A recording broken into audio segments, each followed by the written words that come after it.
Muy bien. Bueno, vamos por comenzar. El día de ayer empezamos a ver una parte del artículo 84. El artículo 84 son las obligaciones de transparencia comunes. ¿Qué quiere decir que sean obligaciones de transparencia comunes? Que todos los entes obligados, todos los sujetos obligados, instituciones públicas van a dar cumplimiento con ello.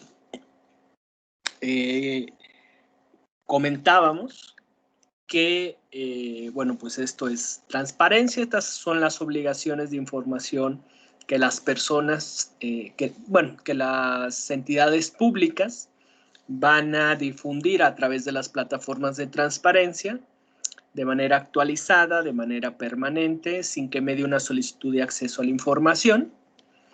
Y que es importante mencionar que estas disposiciones son de acuerdo a sus facultades, atribuciones, funciones, objeto social, ¿sí? Que tengan los entes obligados o los sujetos obligados.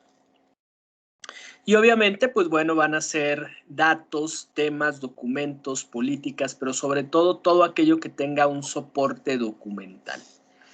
La primera fracción son los instrumentos de control archivístico a que se refiere en la Ley de Archivos del Estado de San Luis Potosí. ¿A quienes les aplica esta Ley de Archivos? Bueno, obviamente a las entidades públicas. Por ejemplo, si un candidato independiente, como lo vimos, que forman parte de los sujetos obligados, tendría que tener estos instrumentos de control archivístico, no. Aunque es una materia muy especializada la archivística, no quiere decir que todas las obligaciones las tengan que estar cumpliendo, ¿sí? Sino que tienen que estar muy en específicas dentro de sus facultades.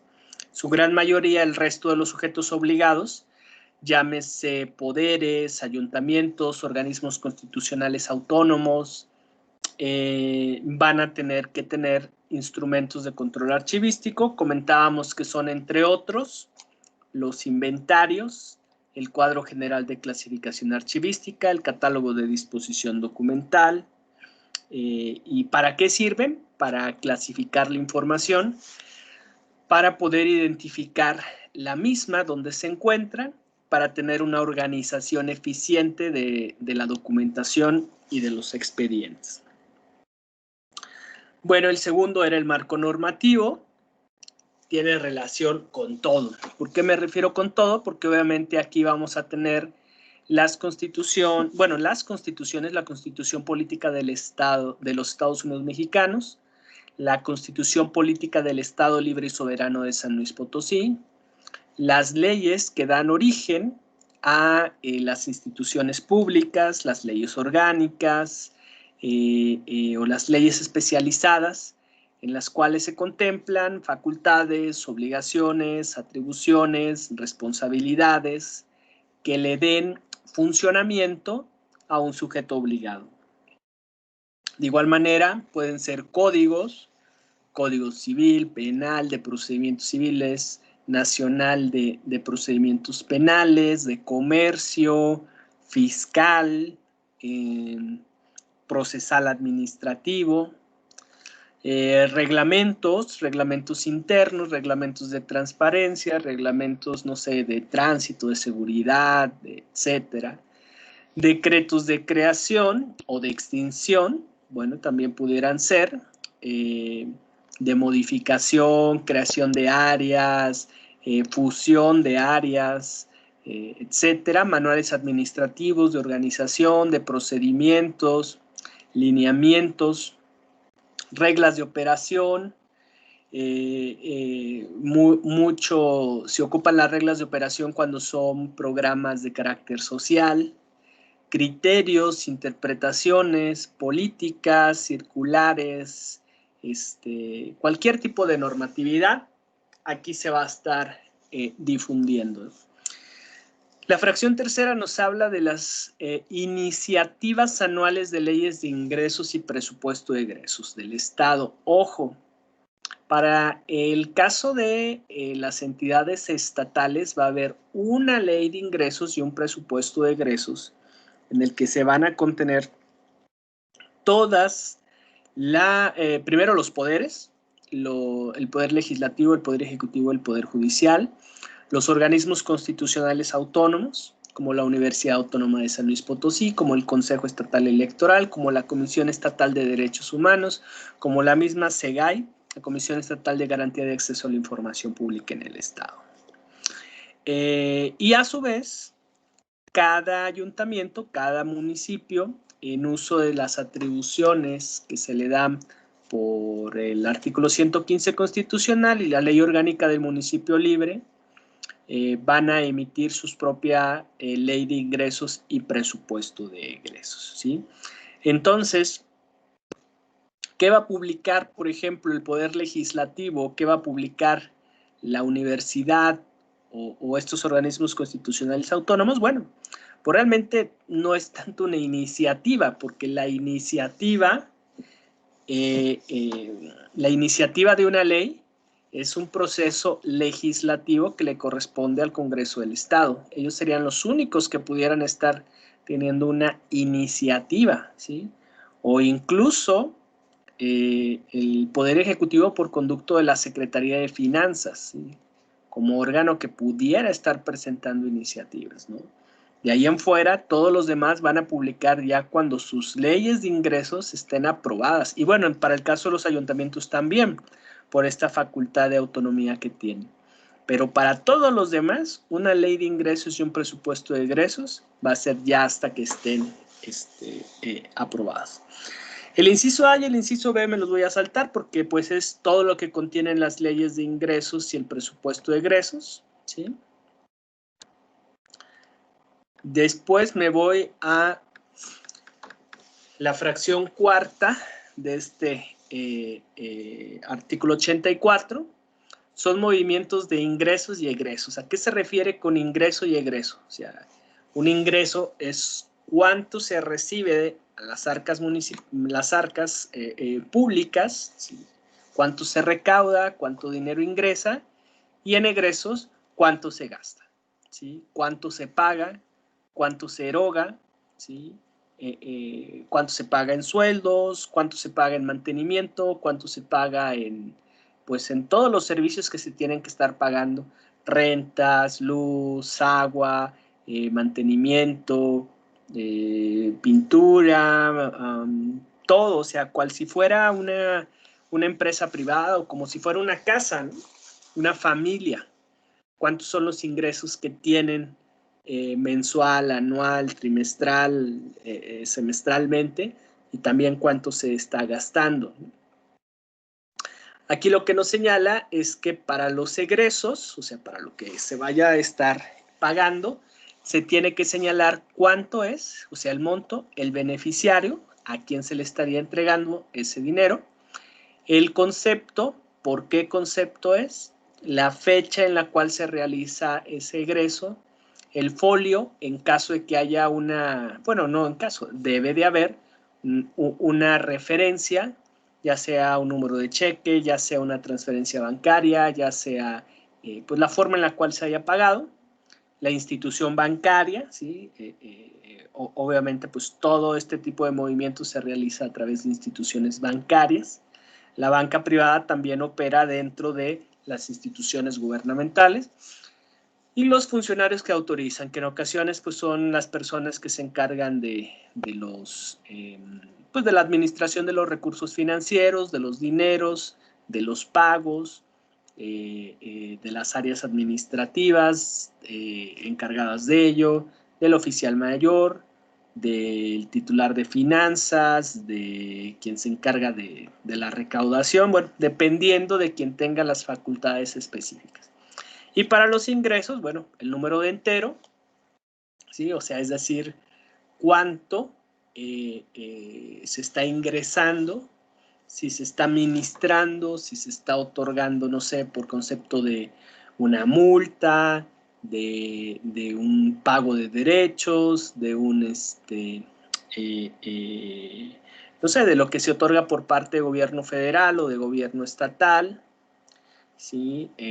Eso es lo que se entera. O sea, por ejemplo, ahorita hay un programa, y esto es comercial, un programa que tiene la Secretaría de Finanzas, en el cual están otorgando 40% de descuento en multas, en cambios de propietario, en licencias, ¿no? Entonces, todo eso son ingresos y tendrá que estar reportándolo con el entero, con el monto, con el concepto, con el contribuyente y con la fecha, ¿sí? Ok, bueno, la relación de las cuentas bancarias productivas, ¿sí? En las cuales se depositaron recursos federales. Quinto, la estructura orgánica. ¿Qué es la estructura orgánica? Bueno, ustedes lo van a ver como, vamos a decir, cuadros donde se señale la dependencia jerárquica. Hay toda una nomenclatura para... Okay. Hay una nomenclatura para poder estar identificando todo. Permítanme un segundo, por favor.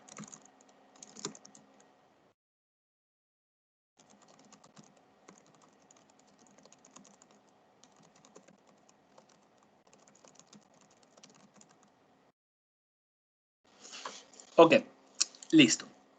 Hay toda una nomenclatura, les decía, para poder estar realizando estas estructuras orgánicas.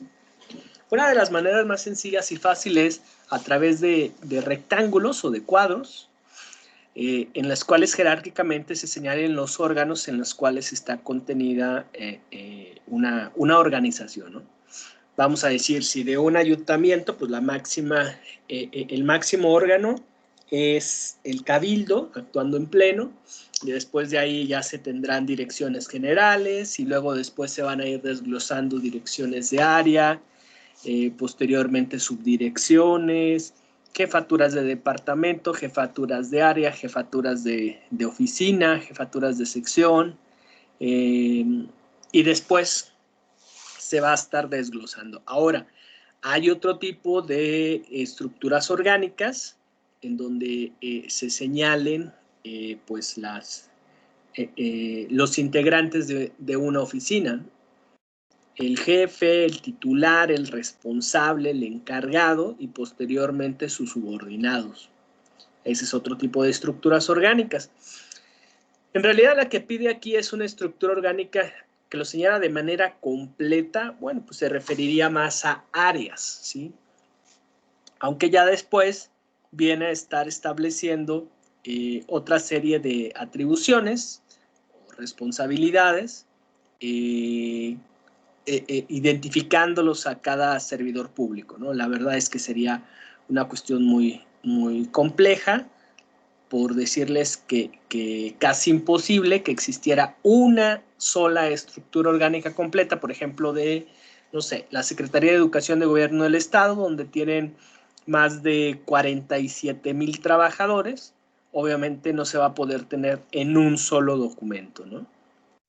La siguiente fracción, la fracción sexta, son las facultades de cada área. Bueno, vamos a ver a alguien que me apoye. Ahorita le pedimos a alguien. 6, 7, 8, 9. Ok, a ver, vamos a pedirle a Ramiro Pérez González. ¿Está por ahí, Ramiro? Ramiro Sí. Pérez González, ¿estará por ahí? Ah, ok, gracias, Ramiro. Sí. Sí, muy bien. A ver, permítame, no es que tengo mi... Listo, y ahora sí ya lo puedo escuchar perfectamente.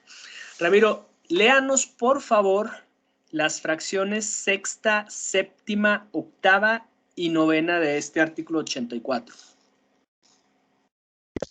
Fracción sexta, las facultades de cada área. Fracción séptima, los manuales de organización, así como los documentos que contengan las políticas de cada dependencia y unidad administrativa, que incluya metas, objetivos y responsables de los programas operativos, los indicadores relacionados con temas de interés público o trascendencia social que conforme a sus funciones deban establecer. Fracción novena, los indicadores que permitan rendir cuenta de sus objetivos y resultados. Perfecto, muchas gracias, Ramiro. Bueno, en sí en términos generales, o en resumen lo que nos acaba de leer su compañero, pues vuelve a dar o a repetirse el tema de las facultades, de las atribuciones. Es muy importante señalar las facultades porque a partir de ahí nosotros vamos a saber si un área tiene la competencia legal o normativa para conocer de un determinado tema, de un determinado trámite o asunto o no. De igual manera, los manuales de organización, los documentos que contengan políticas, por ejemplo, áreas o documentos donde se señale la planeación estratégica de un área, los programas operativos, los planes de trabajo que se puedan tener, donde se señalen metas, objetivos y responsables de estos programas que se vayan a estar desarrollando. ¿Qué es un manual de organización? Bueno, un manual de organización es un documento donde se señalan precisamente esas facultades, donde se especifican tanto por áreas como personas cuáles son las actividades que van a estar desarrollando. Se tienen también que publicar indicadores con temas de interés público, trascendencia social, indicadores que permitan rendir cuentas de objetivos y resultados. Todo esto, insistimos, es con el ánimo de poder estar teniendo esas facultades y conociendo qué es lo que se hace al interior de las instituciones públicas. Ok. Vamos a pedirle a Montserrat Alanís Cerratos Ortiz. ¿Estará por ahí, Montserrat? Sí, aquí estoy. Muchas gracias. Montserrat, ¿nos puede leer, por favor, la fracción 10, bueno, décima, la fracción 11ª y la fracción 12ª, por favor? Sí, claro. El directorio de todos los servidores públicos, independientemente de que brinden atención al público, manejen o apliquen recursos públicos, realicen actos de autoridad o presten servicios profesionales bajo el régimen de confianza u honorarios y personal de base, el directorio deberá incluir al menos el nombre, cargo o nombramiento asignado, nivel de puesto en la estructura orgánica, fecha de alta en el cargo, número telefónico, domicilio para recibir correspondencia y dirección de correo electrónico oficiales, y versión pública de su currículum vitae, que deberá contener la copia correspondiente al título profesional y cédula que acredite su último grado de estudios. 11ª. La remuneración bruta y neta de todos los servidores públicos de base o de confianza, de todas las percepciones, incluyendo sueldos, prestaciones, gratificaciones, primas, comisiones, dietas, bonos, estímulos, ingresos y sistemas de compensación, señalando la periodicidad de dicha remuneración. 12º. La agenda de actividades de los titulares de las dependencias públicas, reuniones públicas de los diversos consejos, gabinetes, cabildos, sesiones plenarias y sesiones de trabajo a las que convoquen. Perfecto. Muchas gracias. Voy a resaltar estas tres que nos acaba de leer su compañera por lo siguiente. El directorio de los servidores públicos probablemente es una de las informaciones, y bueno, sobre todo la fracción 10ª y 11ª, son de las fracciones que más se consultan, ¿sí? El directorio de los servidores públicos, ¿por qué? Pues un directorio nos permite saber dónde se encuentran las oficinas, quiénes son los titulares o las personas que ahí están como responsables o con quien uno se puede dirigir, cuál es el teléfono o teléfonos en los cuales se puede establecer una comunicación, cuáles son correos electrónicos, también en caso de que sean direcciones de correo electrónico oficiales para establecer comunicación, faxes. Ahora ya también hay bastantes instituciones públicas que ponen como datos de contacto redes sociales, números de WhatsApp, y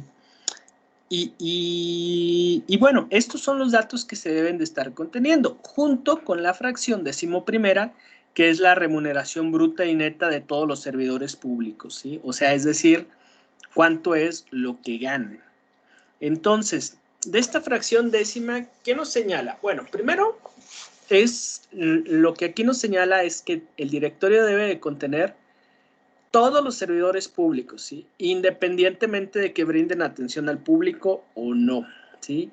Sin embargo, bueno, ya viendo los lineamientos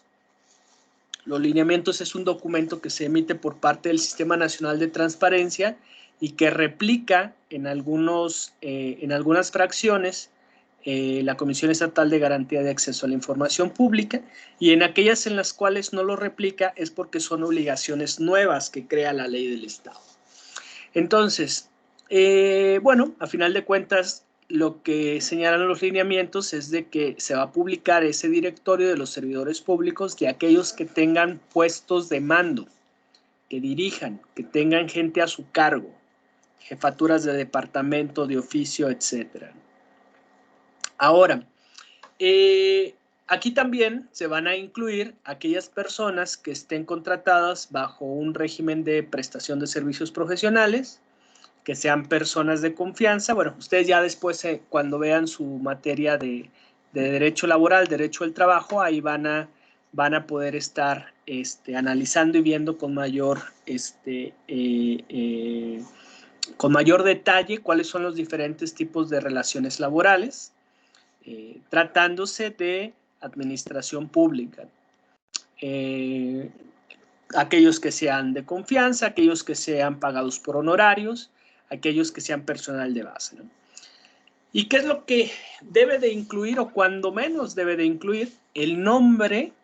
El nombre lo divide en su nombre, apellido paterno, apellido materno, el cargo, nombramiento que se tenga, o también se denomina puesto, el nivel del puesto en la estructura orgánica, que en muchas ocasiones es un nivel tabular, o también se le asignan cierta nomenclatura, cierto número, ciertas letras para poder identificar un nivel. La fecha de alta en el cargo, es decir, cuándo fue nombrada esa persona con ese nombramiento, con ese puesto y con esas actividades. El número telefónico, ojo, obviamente es un número telefónico laboral, no va a ser un número telefónico particular, y no necesariamente es de la persona en específico, sino del área en el cual se encuentra inscrita. El domicilio para recibir correspondencia, ¿sí? O sea, es decir, la calle, a ver, permítanme un segundo, aquí estamos, perfecto. Sí, el domicilio para recibir correspondencia es el nombre de la calle, avenida, pasaje, ¿qué más? Camino, carretera, el número que identifica el inmueble donde se encuentra ese domicilio, si tiene números de interior, ¿sí? Si es un edificio, el piso en el cual se encuentra, entre qué calles, importante saber entre qué calles está, la colonia, el código postal, ¿qué más? Bueno, pues todos los datos que se necesitan para poder estar ubicando un domicilio o un inmueble, la dirección de correo electrónico oficial, ¿sí? Y bueno, esto se agrega aquí en la ley del Estado, lo cual considero que es bueno. Una versión pública, ya vimos que es una versión pública, es un documento sin datos personales e información confidencial del currículum vitae, y una copia del título profesional y de la cédula profesional que acredite su último grado de estudios, obviamente cuando el puesto que se va a desempeñar deba de tener como requisito el que se deba de contar con un título y una cédula profesional. El siguiente, la fracción 11ª, son las remuneraciones. Les comentaba que junto con la fracción 10ª del directorio también es otra en la cual se consulta mucho. ¿Cuánto gana un servidor público? ¿Cuál es una remuneración bruta y cuál es una remuneración neta? Bueno, pues con detalle, obviamente quien lo ve más son los contadores públicos, los administradores de recursos humanos, pero una remuneración bruta son todas aquellas cantidades o la suma total de todas aquellas cantidades que se vayan a pagar antes de impuestos, ¿sí? O sea, bonos, compensaciones, primas, cualquier denominación que se le dé además del sueldo base, se denomina remuneración bruta. Una vez que se tenga esa cantidad, después se hace un descuento respecto de los impuestos. Todos, invariablemente, de una u otra forma, vamos a pagar impuestos. Nadie se salva. Entonces, si se hacen descuentos, por ejemplo, del impuesto sobre la renta, el ISR, si se hacen descuentos, por ejemplo, de pagos que se tengan que estar haciendo de pensiones, ¿cómo se le llama? El servicio de ahorro para el retiro del SAR, o cualquier otro tipo de descuento, que si se tiene que estar pagando una hipoteca de una casa, lo que fuera, se hacen esos descuentos y entonces después ya viene una cantidad neta. Esa remuneración neta ahora sí se refiere a pesos y centavos, en los cuales se le van a estar pagando a todos los servidores públicos de base de confianza. ¿Qué van a contener estas remuneraciones? Todas las percepciones, incluyendo, así, bueno, pues son denominaciones, sueldos, prestaciones, gratificaciones, primas, comisiones, dietas, bonos, estímulos, ingresos, sistemas de compensación, y se va a señalar la periodicidad de dicha remuneración. Por ejemplo, ya estamos casi por finalizar año y se paga una prestación que se denomina aguinaldo. ¿Cuántas veces se paga un aguinaldo? Una sola ocasión al año. Entonces, la periodicidad de dicha remuneración, ¿de qué periodo es? Es anual. Hay otro tipo de bonos. Vamos a decir que hay un bono semestral. Pues su periodicidad va a ser semestral. Que haya un estímulo que fuera anual, pues se paga anual. Que fuera otra gratificación que se pudiera estar dando mensual, trimestral, no sé, pues dependiendo cada uno de ellos. ¿Dónde se contemplan? En un documento que se llama tabulador de sueldos y prestaciones de los servidores públicos. La fracción 12ª nos señala una agenda de actividades de los titulares de las dependencias públicas. Es decir, qué actividades desarrolló, con quién se reunió, con quién estuvo presente, cuáles fueron todas sus actividades que desarrolló, de quiénes, de los titulares de las dependencias públicas. ¿Quiénes son los titulares de las dependencias? El gobernador, los secretarios, el rector, el presidente del tribunal, el presidente de la Comisión Estatal de Garantía de Acceso a la Información Pública de la SEGAE, el presidente del CEPAC, ¿sí? O sea, los titulares de las dependencias públicas. Ojo, ¿qué tipo de información se va a reportar? La pasada, es decir, la que ya se haya llevado a cabo, no aquella que sea a futuro. Recordemos que la información que se publica es del mes inmediato anterior. De igual manera, solo se va a publicar información de reuniones públicas. Si por alguna circunstancia se reúne con personas privadas, con personas que no tengan el carácter de ser funcionarios públicos, entonces se publica que se llevó a cabo una reunión, pero no se señala el nombre de las personas con las cuales se reunió. Solo cuando sean con personas públicas, ¿sí? Y bueno, pues aquí van a ser sus actividades, como cuáles: reuniones con consejos, gabinetes, las reuniones de cabildo, las reuniones de área, las reuniones de comités, las reuniones de comisión, sesiones plenarias, sesiones de trabajo, o sea, pues, prácticamente todas sus actividades. Vámonos con estas dos, la fracción 13ª y la fracción 14ª. Vamos a pedirle a Cintia Montserrat Aguilar Saucedo. ¿Está por ahí, Cintia? Sí. Gracias. Cintia, ¿nos puede leer estas dos fracciones, la fracción 13ª y la fracción 14ª, por favor? Sí, fracción 13ª. La información contenida en las minutas, acuerdos y actas de las reuniones oficiales de sus órganos colegiados, salvo que por disposición expresa de la ley se determine que deban realizarse con carácter reservado. Fracción 14ª. Los gastos de representación y viáticos, así como el objeto e informe de comisión correspondiente. Perfecto. Muchas gracias, Cintia. Bueno, de estas dos fracciones, pues es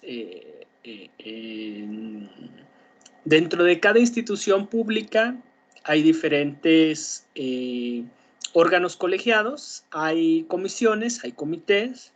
Por ejemplo, hay comités de adquisiciones, hay comités de transparencia, hay comisiones de gasto financiamiento, hay comisiones, no sé, de seguridad, comisiones de movimientos de personal, de adscripción, comisiones de salud, de protección civil, comités de protección civil, etc. ¿no? Entonces, todas esas reuniones, cuando se termina, se elabora una minuta, se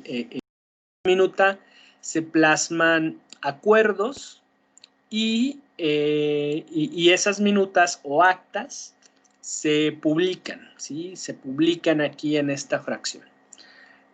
A menos de que los temas que se vayan a tratar o que se hayan tratado tengan el carácter de reservado. En ese caso se señala que hubo una reunión que se llevó a cabo en una fecha determinada, pero que el carácter de los temas que se trataron fueron reservados. El siguiente, la fracción 14ª, son los viáticos, son los gastos de representación. ¿A qué se refiere? Bueno, pues viáticos es cuando la persona, con motivo de su empleo, su cargo, su comisión, sus actividades laborales, tenga que estar saliendo de su lugar de trabajo, de su domicilio laboral. Se piden que estos viáticos tengan cuando menos una distancia mayor a 40 kilómetros para que se puedan considerar como viáticos, ¿sí? Gastos de representación, también así se les denomina, cuando hay personas que de igual manera, es cuando se tienen funciones, pues como su nombre lo indica, de representación, que son los titulares de las áreas, que tienen que estar también acudiendo regularmente a otros no sé, a otras ciudades, a otros estados, y tienen una cantidad de dinero que es destinada para ello. En viáticos, bueno, pues son cuestiones de transporte, que si va a viajar por avión, que si va a viajar por camión, que si va a viajar por vehículo oficial, que si se le va a dar para gasolina, para casetas. De igual manera, los hoteles donde se tengan que estar pagando en caso de que tenga que pernoctar el servidor público, y las comidas, ¿sí? El desayuno, la cena, la comida, o sea, principalmente son esas tres cuestiones, ¿no? El traslado, el transporte, las comidas y el hospedaje. Y el informe de comisión correspondiente, o sea, qué realizó o cuánto gastó de esos viáticos o gastos de representación. Ok, vamos a leer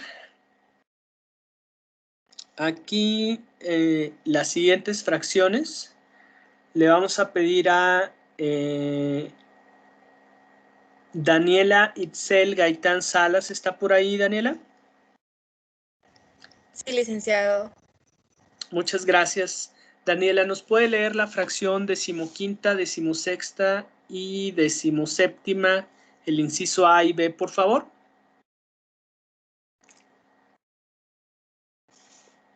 Claro que sí. Adelante. Fracción 15ª. El número total de las plazas y del personal de base y confianza, especificando el total de las vacantes por nivel de puesto para cada unidad administrativa. Fracción 16ª. Las contrataciones de servicios profesionales por honorarios, señalando los nombres de prestadores de servicios, los contratados, el monto de los honorarios y el periodo de la contratación. La fracción séptima. Así es, está. La información en versión pública de las declaraciones de situación patrimonial, fiscal y de intereses de los servicios públicos en los sistemas habilitados para ello, de acuerdo con lo siguiente. Inciso A. En el Poder Legislativo Estatal, los diputados, el oficial mayor, el auditor superior del Estado, el tesorero, coordinadores, directores, jefes de departamento y auditores. Inciso B. El Ejecutivo Estatal, todos los servidores públicos, desde el gobernador del Estado hasta los jefes del departamento. En cuanto a la Procuraduría General de Justicia del Estado, también los agentes del Ministerio Público y los agentes de la Policía Ministerial. Perfecto. Muchas gracias, Daniel. Ok. Siguiendo con estas... Gracias. Siguiendo con estas fracciones, la fracción 15ª es el número total de plazas. ¿Qué es una plaza? Bueno, pues son los lugares que están asignados a personas para que presupuestariamente se pueda estar destinando una cantidad para pagar a esa plaza, ¿sí? ¿Quiénes tienen plaza? Bueno, tanto el personal de base como el personal de confianza. Aquí se señala el número total de esas plazas, se especifica cuáles aquellas están vacantes, se señala cuál es el nivel tabular o el nivel de puesto y se hace mención pues, de la unidad administrativa, del área administrativa, del departamento, de la oficina, de la sección en las cuales se encuentran estas plazas. La fracción 16ª habla acerca de las contrataciones y se van a difundir los documentos que acrediten las contrataciones de servicios profesionales por honorarios, es decir, aquellos que sean eventuales o aquellos que se contraten para un determinado servicio en específico. Se van a señalar los nombres de los prestadores de servicios, ¿sí? O sea, los nombres de las personas que fueron contratadas, cuáles servicios fueron contratados, ¿sí? Si es para capacitación, si es para alguna cuestión de asesoría, de mantenimiento, etcétera, el monto de los honorarios que se van a estar pagando y el periodo de contratación que se realiza, ¿sí? La fracción 17ª, voy a bajar un poco para que se alcance a ver toda la fracción 17ª. Esta es una fracción que se le conoce como la 3 de 3, ¿sí? 3 de 3. ¿A qué se refiere con esa 3 de 3? Bueno, es un proyecto que se inicia por parte del CIDE. El CIDE es el Centro de Investigación y Docencia Económica, en la cual se proponía que esta obligación se estableciera en la ley general o en las leyes de transparencia. Desconozco que otros estados hayan adoptado esa situación, pero bueno, el estado de San Luis Potosí lo adoptó. Entonces, ¿qué se va a publicar? ¿O por qué se le llama 3 de 3? Porque se les pedía en su momento a los candidatos que publicaran la versión pública de las declaraciones de situación patrimonial, la declaración de situación fiscal y la declaración de intereses. ¿A qué se refiere con eso? Cada año los servidores públicos se presenta una declaración de situación patrimonial. ¿A qué se refiere con este documento? Bueno, pues, ¿qué es lo que tienes? ¿Qué es lo que tienen tus familiares? ¿Cuánto ganaste en un año? ¿En qué gastaste el dinero que recibiste? ¿Qué compraste? Si compraste vehículos, si compraste propiedades, ranchos, departamentos, edificios, si compraste ganado, ¿sí? Semovientes se les llama. Si compraste, no sé, vacas, borregos, chivas, cabras, no sé, ya también se comercializa la piel y la carne de avestruz, o no sé, caballos, etc. Y se especifica también, por ejemplo, si se compraron obras de arte, cuadros, no sé, cualquier obra de arte. Si se compraron joyas, ¿sí? Aretes, collares, gargantillas, anillos, cadenas, cualquier tipo de joyas que estén tasadas, obviamente. Y de igual manera, si se adquirieron créditos bancarios, créditos hipotecarios, y también si se vendieron, ¿no? Igual de todas estas cosas que acabo de mencionar, si se hizo alguna venta. ¿Para qué? Para saber si se aumentó o disminuyó el patrimonio de los servidores públicos. La declaración de situación fiscal. Cada año se tienen que estar pagando impuestos. Los servidores públicos pagan impuestos, sí, y se pagan ante el SAT, el Servicio de Administración Tributaria, y entonces ahí se extiende una declaración de situación fiscal donde se señala cuánto se pagó. Y la otra declaración, la tercera, es la declaración de intereses. Es decir, si el servidor público, además del trabajo que realiza en la administración pública, tiene otro tipo de negocios que pudieran generar algún conflicto de intereses, que pudiera existir una sospecha de alguna relación contractual que se pudiera estar realizando, se tiene que declarar. Si, por ejemplo, una persona que es, no sé, el secretario de Desarrollo Urbano, Viviendas y Obras Públicas, es un ingeniero civil y además tiene empresas constructoras, bueno, pues debe de señalar la participación que tiene, qué porcentaje, cuántas acciones tiene, si es el administrador único, si es el representante legal de esas empresas. ¿Para qué? Pues obviamente para que no se vean beneficiadas esas empresas durante el desarrollo en el cual se encuentra en su gestión. No sé si otra persona, por ejemplo, fuera la secretaria de salud y ella a su vez tiene dentro de negocios privados, digamos, laboratorios químicos o venta de insumos médicos, o no precisamente algo médico, vamos a decir que venda pinturas, que venda o que provea servicios profesionales de otro tipo, bueno, pues que durante el desarrollo o durante el tiempo que esté fungiendo como titular, no se vean beneficiados esas empresas privadas, ¿no? Entonces, a esto se le llama 3 de 3. Ahora, ¿quiénes van a estar publicando estas declaraciones? Ojo, esta es una reforma, o bueno, se incluyó en la ley en el año 2016, o sea, tiene 4 años. Está desactualizada porque esto tiene que ver con el Sistema Nacional Anticorrupción, ¿sí? Incluso se tomó o se copió lo que señalaba la Ley de Responsabilidad de los Servidores Públicos, ¿sí? Actualmente con el Sistema Nacional Anticorrupción, todos todos los servidores públicos deben de presentar una declaración de situación patrimonial, una declaración fiscal en caso de que estén dentro del supuesto y una declaración de intereses.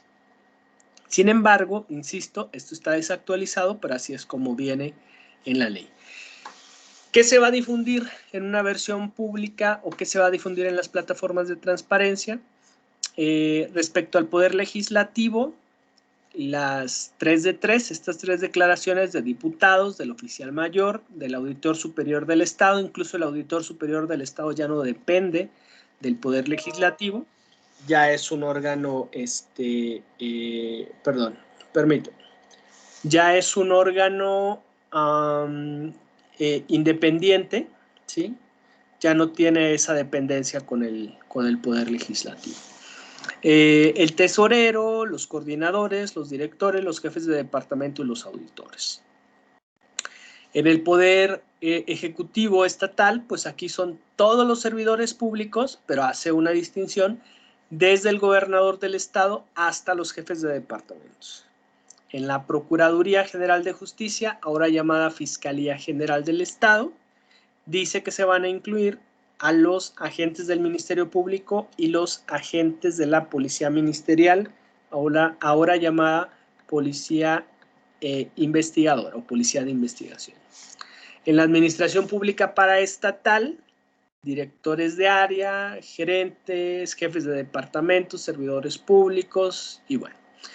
Y ya hace una referencia, no me quiero detener, pero pues de cada una de estas instituciones, el Poder Judicial, el Tribunal de lo Contencioso Administrativo, el Tribunal del Trabajo, los ayuntamientos o la Administración Pública Municipal, la Administración Pública Paramunicipal, los organismos constitucionales autónomos y pues bueno, tiene un corolario que dice que en general todos los servidores públicos que desempeñen un cargo de dirección o administren recursos financieros. ¿Cuándo se van a presentar? Bueno, las declaraciones de situación patrimonial, fiscal y de intereses se presentan año con año, o sea, son de manera anual y se menciona que van a estar haciendo... se van a estar presentando durante el mes de mayo, ¿sí? Tienen los servidores públicos el plazo del mes de mayo. En este caso, y en este año, por la situación de pandemia, se amplió. Me parece que hasta agosto o septiembre se amplió el plazo para que lo pudieran estar presentando. Y dice que se da un tiempo de 15 días hábiles, más o menos son como 3 semanas, después de ser presentadas por cada servidor público ante el órgano competente. ¿Quién es el órgano competente? Generalmente son las contralorías internas. Y bueno, se presentan 3 tipos de declaraciones de situación patrimonial. Una inicial, es decir, cuando asume el cargo, las anuales y la de conclusión, que es cuando finalizan el encargo. La siguiente fracción, la fracción 18ª, habla acerca de información también que se va a difundir acerca de sistemas, procesos, oficinas, ubicación, teléfonos, horarios de atención, página electrónica, cuotas y responsables. Es como si fuera un directorio, pero son de los responsables de atender las peticiones de acceso a la información, así como solicitudes recibidas, respuestas dadas, nombre, puesto, domicilio oficial, teléfono, dirección electrónica. A final de cuentas es de los servidores públicos que atiendan solicitudes de acceso a la información. En su gran mayoría son las unidades de transparencia, aunque no quiere decir que solamente estas unidades sean las que vayan a estar respondiendo solicitudes de acceso a la información. Ok. Vamos a pedirle a...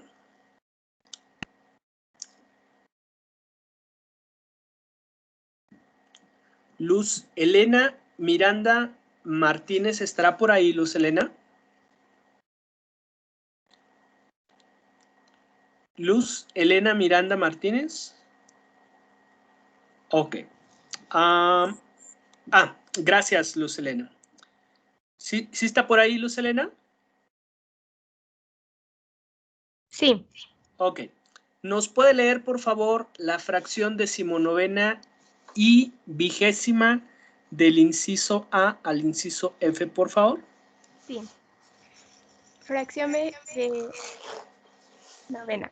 Las convocatorias a cursos para ocupar cargos públicos y los resultados. Ujú. ¿Sí? Ok, bueno, estamos teniendo un poquito de problemas de conectividad, pero bueno, le damos lectura. La fracción decimonovena es importante también aquí ubicarla. Ah, ok. ¿Sí está por ahí, Luz? Bueno, no hay problema. Aquí le doy lectura yo. Sí, ok, está muy bien. Sí, gracias, Luz Elena. La fracción decimonovena nos habla acerca de las convocatorias a concursos para ocupar cargos públicos y los resultados de los mismos. Una de las cuestiones de la profesionalización de los servicios públicos es esta, que se concursen los cargos públicos, ¿sí? Es algo en lo cual poco a poco se ha estado por ahí desarrollando. ¿Qué conlleva esto? Pues que tengas a las personas que estén mejor preparadas, que hayan obtenido calificaciones más altas, aunque no es algo que te pueda estar garantizando el desempeño del servicio público, sí te lo va profesionalizando y sí es menor el riesgo de que una persona no sea apta para ocupar un cargo público, ¿sí? Y entonces se tienen convocatorias y se tienen resultados, ¿sí? Las convocatorias pues son públicas, generalmente se publican en periódico oficial, diario oficial, páginas de internet, y se hacen en diferentes etapas, se acompaña en documentación, se estudia, se presentan exámenes teóricos, exámenes prácticos, exámenes psicométricos, exámenes psicológicos, exámenes toxicológicos, exámenes de habilidades, bueno, pues diferentes tipos de exámenes y obviamente los resultados de los mismos tendientes a que los que obtengan mayor puntaje sean los que puedan acceder a esos cargos públicos. La fracción vigésima, la información de los programas de subsidios, estímulos y apoyos, en el que se debe informar respecto de los programas de transferencia de servicios de infraestructura social y de subsidio, en los cuales se deberá contener lo siguiente. Este artículo es muy importante, sobre todo porque varias de las políticas, en particular, de hecho en general son de todos, gobiernos municipales, gobiernos estatales, gobierno federal, ¿sí? DIF municipal, DIF estatal, DIF federal,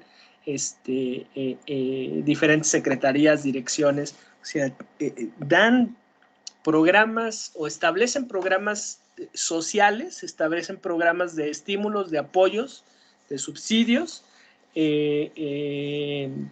pues con el ánimo de generar clientelismo político, clientelismo electoral, pero también, bueno, algunos de ellos, no digo que no, con un ánimo de apoyo, ¿no? Sin embargo, bueno, pues se debe de informar a través de un ánimo de transparencia y rendición de cuentas. ¿Cuáles son esos programas? ¿Cuál es la cantidad de dinero que se está otorgando? ¿A quiénes se les está otorgando esas cantidades? ¿Sí? Y también, ¿cuál es la rendición de cuentas de que se les está haciendo? ¿Por qué? Porque hay programas que son 60 y más, o 65 y más, o 70 y tantos y más, no sé, a veces aumentan, disminuyen las edades,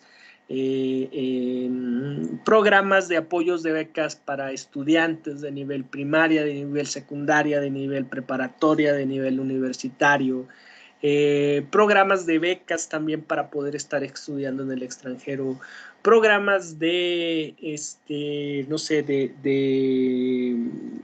pues, diferentes de a veces que se les otorgan láminas para poder estar cubriendo techos, abrevaderos, bordos, carreteras, ¿qué más? Bueno, pues son muchos tipos de programas, ¿no? que se están otorgando, del campo también, para pasto, para alimento de ganado. Bueno, son muchos. Ahora se está implementando un programa de apoyo económico para los gastos funerarios de las personas que hayan muerto por el virus COVID-19, pues, etcétera, ¿no? Son muchos. Entonces, ¿qué debe de contener esta información el área? O sea, geográficamente, dónde se está otorgando ese programa, la denominación del programa, el periodo de vigencia, ¿sí? Si es anual, si es mensual, si es semestral, si es semanal, si es quincenal, el diseño, los objetivos, los alcances, los lineamientos, los criterios de operación, los lineamientos, las metas que se vayan a estar estableciendo, la población beneficiada estimada que se va a poder estar entregando esos apoyos, el monto que se les aprueba, el monto que se modifica y el monto ejercido, así como los calendarios de su programación presupuestal. ¿Por qué? Porque todas estas cantidades se ubican en una ley de presupuesto de ingresos y en una ley de presupuesto de egresos, ¿sí? ¿Por qué? Porque es dinero público, ¿sí? Por ejemplo, muchos de los fideicomisos que se eliminaron, pues fue precisamente para beneficiar estos programas asistenciales, insisto, para generar un clientelismo social o clientelismo electoral, máxime cuando estamos en puertas a un periodo electoral, ¿no? Entonces, ¿qué es lo que se debe de informar? ¿Cuánto fue lo que se les aprobó? Puede incluso solicitarse ampliaciones presupuestales para poder estar cubriendo esas metas y esos objetivos que se plantearon, o esas dinámicas y rumbos, y también cuánto fue lo que se ejerció. Los calendarios de la programación de su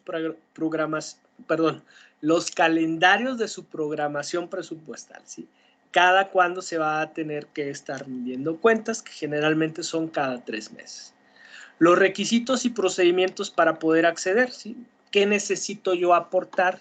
¿Qué la copia de la credencial del lector? ¿Qué tener ingresos mínimos? ¿Qué no tener dependientes económicos? ¿Qué? Etcétera. Los lineamientos de operación. En caso de que exista alguna queja o alguna inconformidad, ¿con quién se puede estar acudiendo? Mecanismos de exigibilidad, de evaluación, indicadores, formas de participación, padrón de beneficiarios, ¿sí? Este es importante, el Q, ¿sí? ¿Por qué? Porque en el padrón de beneficiarios aquí voy a saber a quién, o sea, el nombre de la persona física o denominación social de las personas morales beneficiarias.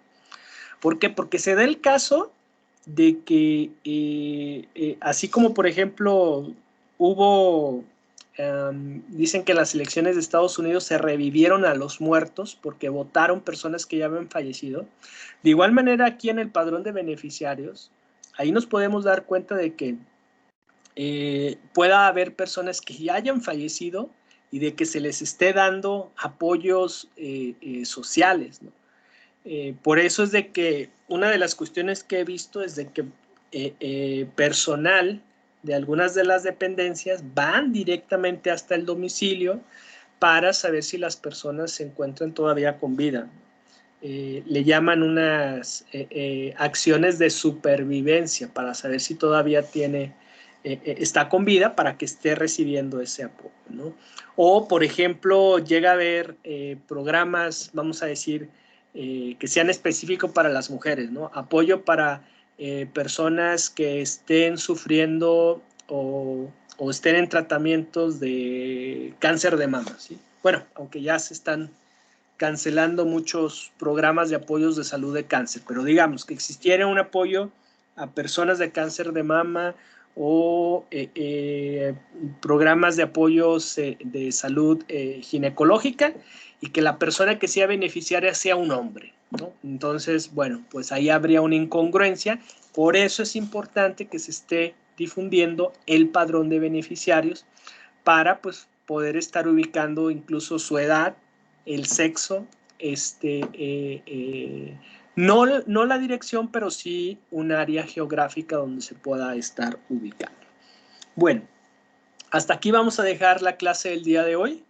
Nos vemos el día de mañana para continuar con estas obligaciones comunes que tienen todos los sujetos obligados en cuestiones de transparencia. Que pasen una excelente tarde y Dios mediante nos vemos el día de mañana. Pasen buena tarde. Gracias.